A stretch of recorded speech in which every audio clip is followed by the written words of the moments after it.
இன்னைக்கு என்னன்னா என்ன வீடியோன்னு ஆல்பர்ட்டுக்கே சொல்ல. ஆல்பர்ட் ஆக்சுவலா எனக்கு வந்து கட் கிஃப்ட்னு ஒன்று வேணும் ஆல்ஃபி. கட் கிஃப்ட் அதாவது இப்போ வந்து இன்டர்நெட்ல புஷ் கிஃப்ட்னு ஒன்று போயிட்டு இருக்குது. அப்படின்னா என்னன்னா புஷ்னா வந்து நார்மல் டெலிவரிக்கு புஷ் பண்றாங்கல்ல, புஷ் பண்ணி குழந்தை பிறக்கறதுனால அவங்களுக்கு ஒரு ரிவார்டா வந்து புஷ் கிஃப்ட். அதனால வந்து எனக்கு வந்து சிசேரியன், அதனால கட் கிஃப்ட். அதாவது என்ன அப்படின்னா நார்மல் டெலிவரி வந்து கஷ்டம் தான், எந்த விதத்துலையும் ஈஸி கிடையாது, நான் ஒத்துக்கிறேன். ஆனால் வந்து நார்மல் டெலிவரியில் வந்தால் மட்டும்தான் அது நல்ல குழந்தை, சிசேரியன் ஆகி வந்தால் ஏதோ அப்நார்மல் குழந்தை அப்படிலாம் கிடையாது. நார்மல் டெலிவரியில் எவ்வளோ கஷ்டம் இருக்கோ அதே மாதிரி கஷ்டங்கள் சி செக்ஷன்லேயே இருக்குது. லோக்கல் அனஸ்தீஷியா கொடுப்பாங்க, பேக் பெயின் வந்து இருந்துக்கிட்டே இருக்கும். எனக்கு இன்னியுமே அந்த ஸ்டிச் போட்ட இடத்துலலாம் ப்ராப்பரான உணர்ச்சியே வரல, தொட்டாலுமே ஒரு உணர்வே இருக்காது.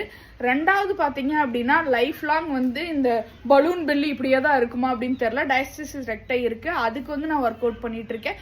இந்த மாதிரி நிறைய இஷ்யூ இருக்குது. நார்மல் டெலிவரியில் வந்தால் தான் மனுஷ குட்டி, கட் பண்ணி வந்தால் அது ஏலியன் குட்டி அப்படி கிடையாது. அதனால நாங்கள் வந்து சிசேரியன் பண்ணுறவங்களும் வந்து ஒரு அற்புதமான குழந்தைய இந்த உலகத்துக்கு கொண்டு வந்த தாய் தான். அதனால எங்களுக்கும் சன்மானம் ரிவார்டெல்லாம் தேவை. So that cut gift.